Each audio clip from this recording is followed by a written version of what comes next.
എല്ലാവർക്കും നമസ്കാരം. Manish മോഹനാണ്. Thought for the ഡേയുടെ 480-ാമത്തെ വീഡിയോയിലേക്ക് എല്ലാവർക്കും ഹാർദമായ സ്വാഗതം.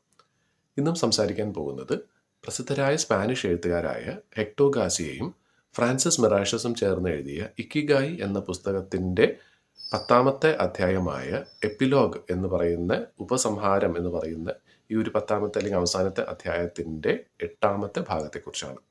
ഇപ്പം നമ്മുടെ ജീവിതത്തിൽ ഇക്കിഗായി എങ്ങനെ കൊണ്ടുവരാം എന്നുള്ളതും എങ്ങനെ കണ്ടെത്തണം എന്നുള്ളതിനെ കുറിച്ചുള്ള 10 നിയമങ്ങളിലെ 7-ാമത്തെ നിയമത്തെക്കുറിച്ചാണ് ഇന്ന് കാണാൻ പോകുന്നത്. അപ്പം ഈ ഒരു നിയമം എന്ന് പറയുന്നത് വളരെയധികം പ്രസക്തമായിട്ടൊരു നിയമമാണ്. അതിൻ്റെ പേര് എന്ന് പറയുന്നത് ഇങ്ങനെയാണ്: റീകണക്ട് വിത്ത് നേച്ചർ. നമ്മുടെ പ്രകൃതിയായിട്ട് നമ്മൾ വീണ്ടും ഇഴുകിച്ചേർന്ന് ജീവിക്കുക, അല്ലെങ്കിൽ പ്രകൃതിയായിട്ട് നമ്മൾ വീണ്ടും കണക്ട് ചെയ്യുക എന്നുള്ളതാണ്. എന്താണ് ഈ പറയുന്നതിൻ്റെ ഉദ്ദേശം? ഇപ്പം നമ്മൾ ശരിക്കും പറഞ്ഞാൽ നമ്മുടെ മനുഷ്യരും ഏത് ജീവജാലങ്ങളെപ്പോലെയും പ്രകൃതിയോട് ചേർന്ന് ജീവിക്കേണ്ട ഒരു ജീവി തന്നെയാണ്.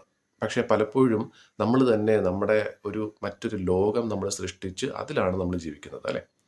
ഇപ്പം ഈ ലോകം എന്ന് ഉദ്ദേശിക്കുന്നത് വേറൊന്നുമല്ല. ഇപ്പം വനങ്ങളിലൊക്കെ പണ്ട് നമ്മുടെ പൂർവികരൊക്കെ വനങ്ങളിലൊക്കെ താമസിച്ചിരുന്നു. അവിടെ വളരെ സുഭിക്ഷമായിട്ട് കഴിഞ്ഞിരുന്നു.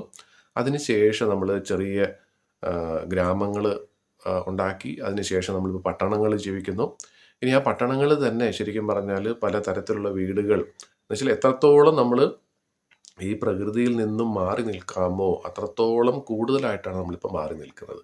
പക്ഷെ അതല്ല, ഈ പ്രകൃതിയായിട്ട് ചേർന്ന് നമ്മൾ ജീവിക്കുമ്പോൾ അതിൻ്റെ ഏറ്റവും വലിയ പ്രയോജനം എന്ന് പറയുന്നത് ശരിക്കും പറഞ്ഞാൽ നമുക്ക് ആവശ്യമുള്ള എല്ലാ എനർജിയും ആ പ്രകൃതിയിൽ നിന്ന് നമുക്ക് കിട്ടും. എല്ലാ പാഠങ്ങളും ആ പ്രകൃതി തന്നെ നമുക്ക് പഠിപ്പിച്ചു തരുന്നുണ്ട്.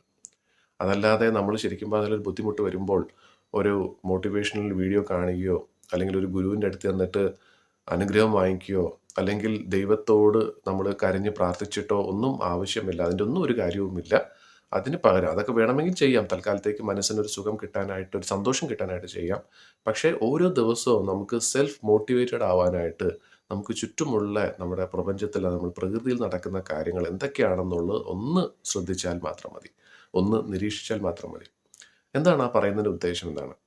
അപ്പം ഇത് കേൾക്കുമ്പോൾ തന്നെ പല ആളുകളും ഒരുപക്ഷെ വിചാരിക്കാൻ സാധ്യതയുള്ളൊരു കാര്യം എന്ന് വെച്ചാൽ നമ്മൾ കാട്ടിൽ പോയി ജീവിക്കണം എന്നാണോ? നമ്മൾ എല്ലാ മനുഷ്യരും കൂടെ കാട്ടിൽ ചെന്ന് ജീവിച്ചു കഴിഞ്ഞാൽ കാട്ടിലെ മൃഗങ്ങൾ തീർച്ചയായിട്ടും അവിടെ നിന്ന് ഇറങ്ങി ഓടേണ്ട ഒരു അവസ്ഥ വരും. എന്താ കാര്യം എന്ന് വെച്ചാൽ ആ കാട് നമ്മൾ തീർച്ചയായിട്ടും ആ കാടിനോടൊപ്പം ചേർന്ന് ജീവിക്കുന്നതിന് പകരം നമ്മൾ എന്ത് ചെയ്യും? ആ കാടിനെ തന്നെ നമ്മുടെ സൗകര്യത്തിനനുസരിച്ച് നമ്മൾ മാറ്റാനായിട്ട് ശ്രമിക്കും. അപ്പം അതൊന്നും ആവശ്യമില്ല.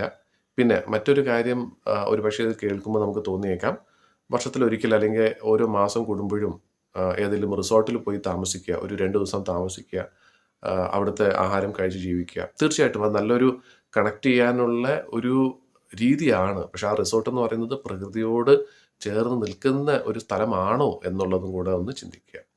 നമ്മുടെ സൗകര്യത്തിനനുസരിച്ച് അവിടെ സ്ഥലം മാറ്റുക എന്നുള്ളതല്ല, ആ പ്രകൃതിയായിട്ട് ചേർന്ന് നിൽക്കുന്ന ഒരു സ്ഥലമാണോ എന്നുള്ളത്. അപ്പം അതിന് റിസോർട്ടിലൊന്നും പോകേണ്ട ആവശ്യമില്ല. ഏതെങ്കിലും ഗ്രാമത്തിൽ ചെന്ന് നമ്മൾ ഒരു ദിവസം ചിലവഴിച്ചാൽ നമുക്ക് മനസ്സിലാക്കാൻ പറ്റും. ഇനി അതിനൊന്നും സാധിക്കാത്ത ആളുകളാണെങ്കിലും എന്ത് ചെയ്യാൻ പറ്റും? ഒരുപക്ഷെ എന്താ പറയുക, നമ്മളിപ്പം ഒരു മരുഭൂമിയിൽ ജീവിക്കുകയാണ് എന്ന് സങ്കല്പിക്കുക. അങ്ങനെ ജീവിക്കുന്ന പല ആളുകളുണ്ട്. അപ്പോൾ അവരെ സംബന്ധിച്ച് അവരെന്ത് വിചാരിക്കുക? ഇപ്പോൾ ഏതെങ്കിലും കാട് അന്വേഷിച്ച് പോകണം എന്നുണ്ടെങ്കിൽ വർഷങ്ങൾക്ക് ശേഷമായിരിക്കും അങ്ങനത്തെ ഒരു സ്ഥലം കണ്ടെത്താനായിട്ട് സാധിക്കുക. ഇനി ഒരുപക്ഷെ ജീവിതത്തിൽ അങ്ങനെ കണ്ടെത്താൻ സാധിക്കുമോ എന്നൊരു സംശയം വരും. ഇതൊന്നും അല്ല ഇവിടെ ഉദ്ദേശിക്കുന്നത്. കാട്ടിൽ പോയി ജീവിക്കണം എന്നോ ഒന്നും നിർബന്ധമായിട്ടും പറയുന്നില്ല. അങ്ങനെ ചെയ്താൽ നല്ലതാണ്. പക്ഷേ അതിന് പകരം നമുക്ക് ചെയ്യാൻ പറ്റുന്നത് വെച്ചാൽ നമ്മൾ ഈ ലോകത്ത് എവിടെയാണെങ്കിലും, അന്റാർട്ടിക്കയിലാണെങ്കിലും സഹാറ മരുഭൂമിയിലാണെങ്കിലും ഏതെങ്കിലും ഒരു ദ്വീപിലാണ് നമ്മൾ താമസിക്കുന്നതെങ്കിൽ പോലും നമുക്ക് ചുറ്റും ഈ പ്രപഞ്ചം നമുക്ക് കാണിച്ചു തരുന്ന പല കാര്യങ്ങളുണ്ട്. അതിനാകെ നമ്മൾ ശ്രദ്ധിക്കേണ്ടത് പ്രപഞ്ചത്തിൻ്റെ ഒരു താളം, പ്രകൃതിയുടെ ഒരു താളം നമ്മൾ ശ്രദ്ധിച്ചാൽ മതി. ഇന്ന് ഒരു കൃത്യസമയമാകുമ്പോഴത്തേക്കും സൂര്യൻ ഉദിക്കുന്നു. ലോകത്ത് എവിടെയാണെങ്കിലും ഇന്നൊരു സമയമാകുമ്പോഴത്തേക്കും സൂര്യൻ അസ്തമിക്കുന്നു. അതേപോലെ തന്നെ മഴ പെയ്യുന്നു, വെയിലടിക്കുന്നു, കാറ്റ് വീശുന്നു. ഇതെല്ലാം സ്ഥിരമായിട്ട് നടക്കുന്നു. ഇതിനൊക്കെ പുറമേ നമുക്ക് ചുറ്റുമുള്ള ജീവജാലങ്ങളെ ശ്രദ്ധിക്കുക എന്നുള്ളതും വളരെ പ്രധാനമാണ്. ജീവജാലങ്ങൾ എന്ന് പറയുമ്പോഴത്തേക്കും വലിയ മൃഗങ്ങൾ തന്നെ വേണമെന്നില്ല.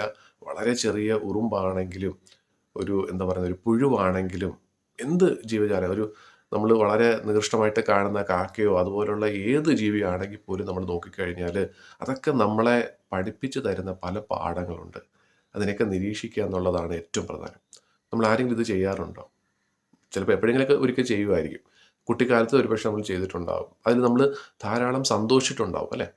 ഒരു കുട്ടിയായിരുന്നപ്പോൾ നമ്മൾ ഒരുപക്ഷെ ഒരു ഉറുമ്പിനെയോ ഒരു ചിത്രശലഭത്തെയോ ഒരു ചിലന്തിയോ ഒക്കെ നമ്മൾ വളരെ വിചിത്രമായിട്ട് നമ്മൾ ഒരുപക്ഷെ കണ്ടിട്ടുണ്ടാവും. അതിൻ്റെയൊക്കെ കഴിവിനെയൊക്കെ എപ്പോഴെങ്കിലും നമ്മുടെ മനസ്സിൽ നമുക്കൊരു അഭിമാനം തോന്നിയിട്ടുണ്ടാവും അതിനെ കഴിവിനെക്കുറിച്ച്. പിന്നീട് നമുക്ക് കാണുമ്പോൾ എന്താണ്, നമ്മൾ വലിയ എന്തോ സംഭവമാണെന്നും ആ ജീവികളൊക്കെ നമുക്ക് വളരെയധികം താഴെ നിൽക്കുന്നതാണെന്നും ഉള്ള സങ്കല്പത്തിൽ അല്ലെങ്കിൽ ആ വിശ്വാസത്തിൽ നമ്മൾ എന്ത് ചെയ്യും, ആ ജീവികളെയൊക്കെ നമ്മൾ നശിപ്പിക്കുകയാണ് സാധാരണ ചെയ്യാറുള്ളത്. ഒരു ഉറുമ്പിനെ കണ്ട് ആരെങ്കിലും ഇപ്പം നോക്കിയിരിക്കാറുണ്ടോ? ഒരിക്കലുമില്ല. അതിനൊന്നും സമയമില്ല നമുക്ക് അല്ലേ? പക്ഷെ അത് എത്രത്തോളം അധ്വാനിക്കുന്നു എന്നുള്ളതും അതിൻ്റെ ശരീരഭാരത്തെക്കാളും 50 പ്രാവശ്യം അല്ലെങ്കിൽ 50 മടങ്ങ് ഭാരമുള്ള സാധനങ്ങൾ പോലും അത് ചുമക്കുന്നു. എന്ന് വെച്ചാൽ നമ്മൾ അത്രയും ചെയ്യണം എന്നല്ല, പക്ഷേ അധ്വാനിക്കുന്നു എന്നുള്ളതാണ്. ഒരു നിമിഷം പോലും അത് വെറുതെ ഇരിക്കുന്നില്ല. ഒരു ഗ്രൂപ്പായിട്ട് ഒരു സമൂഹമായിട്ട് ഇത് എങ്ങനെ നീങ്ങുന്നു, അങ്ങനെ ഓരോ ജീവിയെ നോക്കിയാലും നമുക്ക് ഒരുപാട് കാര്യങ്ങൾ പഠിച്ചെടുക്കാൻ പറ്റും. ഒരു ദിവസം നമുക്ക് അല്പം വിഷമായിട്ട് തോന്നുകയാണെന്നുണ്ടെങ്കിൽ നമുക്ക് ചുറ്റുമുള്ള എന്തെങ്കിലും ഒരു കാര്യം ശ്രദ്ധിച്ചാൽ മതി. ഒരു ഒരു ചെടിയോ ഒരു മരമോ ഏതെങ്കിലും ഒരു ജീവി ഇല്ലാത്ത ഒരു സ്ഥലം പോലും ഈ ലോകത്തുണ്ടാവില്ല. എന്തെങ്കിലും ആയിക്കോട്ടെ. ഇനി അതൊന്നും ഒരു ജീവി പോലും ഇല്ലാത്തൊരു സ്ഥലമാണെങ്കിൽ പോലും തീർച്ചയായിട്ടും ആ സ്ഥലത്ത് സൂര്യൻ എന്ന് പറയുന്ന ഒരു സംഭവം ഉണ്ടാകും, വായു ഉണ്ടാകും, അങ്ങനെ ഒരുപാട് ഒരുപാട് കാര്യങ്ങളുണ്ടാവും അല്ലേ? അപ്പോൾ നമ്മൾ എങ്ങനെയാണ് നമുക്ക് മറ്റുള്ളവർക്കും വേണ്ടി ജീവിക്കുക, എങ്ങനെയാണ് മറ്റുള്ളവർക്ക് പ്രയോജനം ഉണ്ടാക്കുക എന്നുള്ളത് ഓരോ ദിവസവും നമുക്ക് ചുറ്റും കാണിച്ചു തരുന്നുണ്ട്. പക്ഷേ നമ്മളതൊന്നും ശ്രദ്ധിക്കാറില്ല. അപ്പം ആ ഒരു കണക്ഷൻ എന്നുള്ളതാണ് ഇവിടെ പ്രധാനമായിട്ടും ഉദ്ദേശിക്കുന്നത്.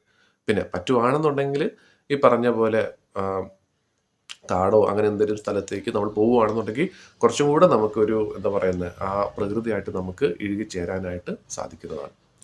അപ്പം ഈ സംഭവങ്ങളൊക്കെ ചെയ്യാനായിട്ട് നമ്മുടെ ചുറ്റുമുള്ള ഏത് ജീവിയെ നമുക്ക് നിരീക്ഷിക്കാവുന്നതാണ്. പിന്നെ അതേപോലെ തന്നെ നമ്മൾ വസിക്കുന്ന എവിടെയാണോ, നമ്മൾ താമസിക്കുന്ന എവിടെയാണോ, പറ്റുമെങ്കിൽ നമ്മുടെ വീടിനകത്തോ വീടിന് ചുറ്റും ഒക്കെ നമുക്ക് എന്തെങ്കിലും ചെടികളോ ഒക്കെ നട്ട് വളർത്തുകയാണെന്നുണ്ടെങ്കിൽ ആ പ്രകൃതിയായിട്ട് നമുക്ക് ഒരുപാട് നല്ല രീതിയിൽ തന്നെ നമുക്ക് കണക്ട് ചെയ്യാനായിട്ടും സാധിക്കും. ഇതെല്ലാവർക്കും എപ്പോൾ വേണമെങ്കിലും എവിടെയാണെങ്കിലും എവിടെ ജീവിക്കുകയാണെങ്കിലും ചെയ്യാൻ പറ്റുന്ന കാര്യങ്ങൾ മാത്രമേ ഉള്ളൂ. വളരെ സിമ്പിളാണ്. പക്ഷേ ഇതാരും തന്നെ ചെയ്യാറില്ല എന്നുള്ളതാണ് സത്യം. അപ്പോൾ ഇതെല്ലാവർക്കും കൂടുതലായിട്ട് ചെയ്യാൻ സാധിക്കട്ടെ. ഇത് ഓൾറെഡി ചെയ്യുന്ന ആളുകളാണെങ്കിൽ തീർച്ചയായിട്ടും അത് കൂടുതലായിട്ട് ചെയ്യാൻ സാധിക്കട്ടെ. ചെയ്യാത്ത ആളുകൾക്ക് ചെയ്ത് തുടങ്ങാനുള്ള ഒരു നല്ലൊരു തുടക്കമായിക്കോട്ടെ ഈ ഒരു ബുക്ക് എന്നുള്ള രീതിയിൽ നല്ലൊരു ദിവസം, നല്ലൊരു സന്തോഷം നിറഞ്ഞ, നല്ലൊരു സ്നേഹം നിറഞ്ഞ ഒരു ദിവസം നേർന്നുകൊണ്ട് ഇന്നത്തെ വീഡിയോ ഇവിടെ അവസാനിപ്പിക്കുന്നു.